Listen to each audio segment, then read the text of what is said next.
All right, my name is Hayden Mullen, and today I'm going to be talking to you about traumatic brain injury and how stem cells can possibly be used to treat people who have experienced traumatic brain injuries. So first, an overview. Today we're going to first go over an overview of the nervous system. Then we're going to talk about what a traumatic brain injury is, some types of traumatic brain injuries, concussions specifically as they're the most common type of traumatic brain injury, current treatment methods of traumatic brain injuries, stem cells and how they can be used to treat traumatic brain injuries, and then some ethics and concerns. So first, just a quick overview of the nervous system. So first you have the central nervous system. This consists of the brain and spinal cord. Then you have your peripheral nervous system. This is all nervous tissue outside of the brain and the spinal cord.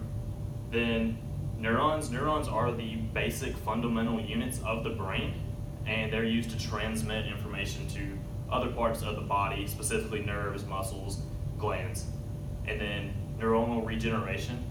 When it comes to neurons, if they're damaged, there's very little regeneration that occurs in these types of cells. So first, what's a traumatic brain injury? So it's often abbreviated as TBI. The CDC defines a traumatic brain injury as a disruption in normal function of the brain that can be caused by a bump, blow, jolt to the head, or penetrating injury. Who's at risk for traumatic brain injuries? Basically everyone. There's no specific cause that causes it. It's mainly just, as mentioned before, blows to the head, punctures to the head. It's not something that increases with age. The main thing that's going to increase traumatic brain injury is people who are athletes, people who are very active. Every time you ride in a car, you have an increased risk of a traumatic brain injury. So now let's progress into types of traumatic brain injuries. So the first type, the first category are primary injuries.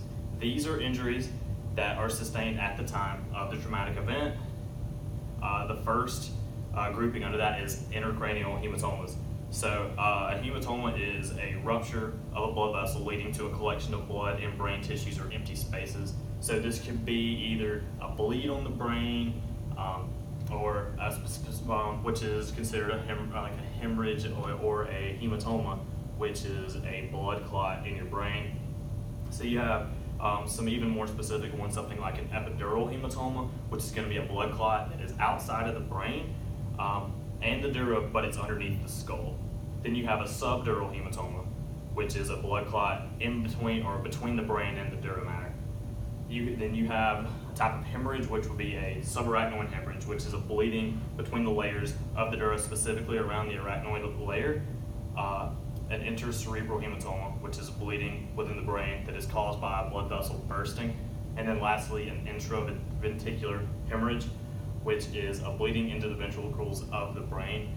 These are all very, very serious types of injuries because any type of bleeding on the brain is going to cause damage. Blood is toxic to brain cells, so as soon as blood hits it, it just begins killing all the neurons off. And as mentioned before, neurons can't regenerate, so any type of bleeding like this is very, very damaging, leads to very, very dramatic injuries. So the next type of primary injury would be a skull fracture. This is something that where the head is, or the skull is physically broken. The big thing about this is the skull being broken like that can actually damage the brain just from the bone itself. And then once the skull is, or if the skull is broken, things can actually penetrate through the brain because it may break the blood-brain barrier, which can lead to very serious infections of the brain. There's a few types of skull fractures. A linear skull fracture, which is just a thin line or a crack in the skull. These are usually left untreated as they're not very serious. They're kind of monitored by physicians, but they're not very serious. There are depressed skull fractures, which this is where the skull actually breaks or has a major crack in it. And these typically will require surgery, as these can lead to infections, or if there's a lot of shifting, it can cause the skull to damage the brain. Then there's basilar. These are skull fractures at the base of the brain, and with these, often it causes a leakage of cerebrospinal fluid. So then you have contusions, or acute and contra-acute injuries. These are bruisings of the brain. These are the coup and contra coup injuries. These are commonly seen in automobile accidents as the brain will shift forward, causing a bruising of the front, and then contra coup is where the brain shifts backwards. So a lot of times you'll see a bruising on the front and back of the brain, depending on how it's shifted, just due to the rapid movement of the brain moving around inside the skull. Then there's diffuse axonal injuries.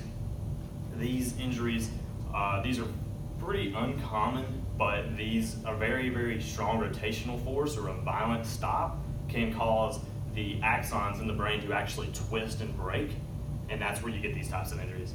The other group of traumatic brain injuries would be secondary injuries. These are caused by metabolic or physiological changes in the body. A few examples of these would be hypoxia, just a lack of oxygen to the brain. After a certain amount of time, when the brain loses oxygen, the cells begin to die. Usually it's typically a short period of time, 1 to 2 minutes, cells begin to die. If you go upwards of 8-9 minutes, it can either cause death or very, very serious defects. Then you have hypotension, which would just be low blood pressure. This can cause things like passing out. It's a very, very common thing. Ischemia, which would be a lack of blood to the brain. This can be caused by blood clots, and this can actually lead to ischemic strokes. Then you have a cerebral edema. This is increased fluid in the brain, which will actually cause the brain to swell, which causes extra pressure on the brain itself. Then the last type of this will be hydrocephalus, which is water in the ventricles of the brain. So the holes in the brain, water will accumulate in the ventricles, causing the brain to swell, which once again causes increased pressure and can cause damage to the brain. This is commonly seen in children, but in adults, a lot of times major sections of the brain will have to be removed if this fluid, the cerebral spinal fluid that builds up, can't be removed. So next, we'll talk a little bit about concussions. I didn't mention them on the previous slide because I wanted to dedicate an entire slide to them, because concussions are the most common type of traumatic brain injury. While it may not be as serious right away as some of these other injuries I mentioned, concussions can have very serious effects if left or if multiple concussions concur. So concussions typically result in a temporary loss of normal brain function. Almost everyone who experiences a concussion will experience memory loss before and after the injury. It's most common in sports. In the United States alone, there are around 300,000 concussions reported annually. The three basic symptoms that a physician is going to look for to diagnose a concussion are going to be the inability to maintain a coherent stream of thought, disturbance or inawareness with heightened distractibility, and the inability to carry out a sequence of goal or goal-directed movements. So if a physician sees these symptoms, that's what he's going to use to be able to diagnose a concussion. The treatment and prognosis of a concussion, typically the main treatment is rest. If there's pain, sometimes the physician will tell you to take Tylenol. There's no really prescription medication they're going to prescribe for a concussion, but just rest, and over time it'll heal. Usually takes a week or two. And there's usually not any long-term effects of having a concussion. The one exception of that would be second impact syndrome. This is extremely rare, but if someone gets a concussion and they experience another heavy blow to the head or another concussion while they're still experiencing symptoms of that first concussion, that's when they'll have second impact syndrome. This can cause severe neurologic damage or even death because of just the extensive blows to the brain. And then in sports now, everyone may have noticed there's prevention methods being implemented. The NCAA and NFL both have laid down methods with football, such as no blows to the head to try to limit concussions, as concussions are extremely common in football. And repeated concussions can even lead to CTE, which can cause very, very, very bad effects, even death, very, very prematurely. So the current treatment methods of traumatic brain injury. So almost every type of traumatic brain injury besides a concussion is going to result in permanent brain damage. This brain damage is very, very bad. It's very hard to heal due to there being no regeneration of the neurons that are damaged. So the most common symptoms, it depends on where the injury occurs, but the different areas of the brain that correspond to different types of movements or speech, that's what kind of injury you're going to have. The most common are paralysis, and it can vary from very simple paralysis to even full body paralysis. Some people may be paralyzed from the waist down due to extensive traumatic brain injuries. Hearing and vision loss is another common one. It won't be it's typically not complete vision loss, but it'll be just reduced vision loss, blind spots. It's typically testings done to determine these. And then the inability to speak or understand words. A lot of people will have broken language. They won't understand words being said to them. When they speak, their words will be slurred. They just have trouble speaking. Treatment of this, typically physical and occupational therapy are the most common to treat. The paralysis side, they try to get you back to where you were before. And usually people can't have a full recovery. It varies in how much of recovery they have. Speech therapy is another thing they'll do for people who have trouble speaking or hearing. The speech therapists will work very, very carefully beside them, trying to help them get back to where they were before. It's pretty much just teaching other areas of the brain to perform the actions that would have been performed before everything happened, which is a very, very hard process. The brain doesn't learn very well what it loses. When it comes to gaining back this function, most recovery is seen within the first 3 months. There is a very, very, very fast recovery. You'll see a lot of your former functions and stuff come back during that first 3 months. That's when physical and occupational therapists work the hardest. They're trying to get in there, get these people back to where they need to be before. When it comes at the next 3 months of that, there's less recovery, and then the next 3 months after that, there's little to no recovery when it comes to traumatic brain injuries. So when it comes to stem cells and treating traumatic brain injuries, there's very little research that's actually been performed on this subject. The primary study I found, and is one of the only studies that was actually done with traumatic brain injuries and trying to regain this function, was by Reese et al. And what they did is they took rats and they took a pneumatic cylinder, damaged their brain to perform a simulated traumatic brain injury. And after they did this, they took the experimental group, transplanted neural stem cell clones, specifically C17.2, into these rats. They tested them every single week and compared them to the control group, which they put through a test.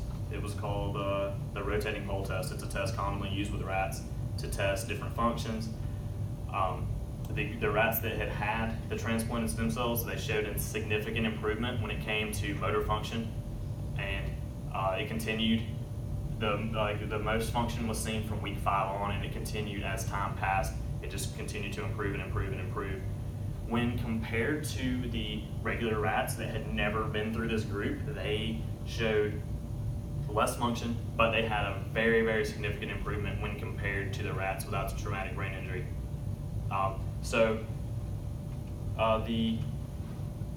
The biggest thing with this is injecting the neural stem cells in there may have led to a regeneration of the neurons, which in that case, the brain was actually, it had the area back that it had before, so the brain was able to relearn the motor functions that it had done before this traumatic brain injury had happened in the rats. And this, so far, is the main study that's been done. There's no human testing that's been done with this. It's very early stages. This one test was done, and it's being expanded into more, but this is still a very, very early test. It's a very, very novel subject. Not many tests have been done when it comes to using stem cells to try to regenerate neurons. And lastly, some of the ethics and concerns when it comes to using stem cells to try to regenerate neurons. Obviously, if used to animals, you have to take something like a rat, or if you're taking an animal to test with a traumatic brain injury, you basically have to generate a traumatic brain injury. As mentioned before, the rats, they put a pneumatic cylinder and basically crushed part of their brain to stimulate this, or to simulate this traumatic brain injury, and a lot of people may have issues with this. Typically, most people don't care if they're doing this to rats, but when this becomes expanded to maybe larger organisms, such as dogs or something, to test this type of thing before it gets to humans, people may have a large issue with that, because just leaving animals with this is very debilitating. Animals, they're either going to have to be killed if they can't regenerate all the way, or they're going to have to be cared for very, very specially. The other thing is human use, because this has not been tested on humans yet, but I feel one of the major issues with this in humans, if you're taking somebody that has a very, very bad traumatic brain injury, that even has loss of mental capacity or loss of function, that they may not be able to give full consent. They may not know what they're consenting to, and they may end up consenting to something they would not agree with, or they may have their family members who have rights to choose the stuff for them. They may have to do that, because especially when you're looking at someone when you're trying to use this, you want to take some of the extreme severe cases too to try to see if you can make them heal, try to get them at least some improvement over the typical type of recovery. And the last thing, it could lead to an overproliferation of neurons in the brain, which could lead to a type of cancer. I don't think this would be very common, but I think if this wasn't monitored correctly, or if this hasn't been practiced enough, that this could cause cancer. And lastly, right here, I have my list of references, and that's all I have.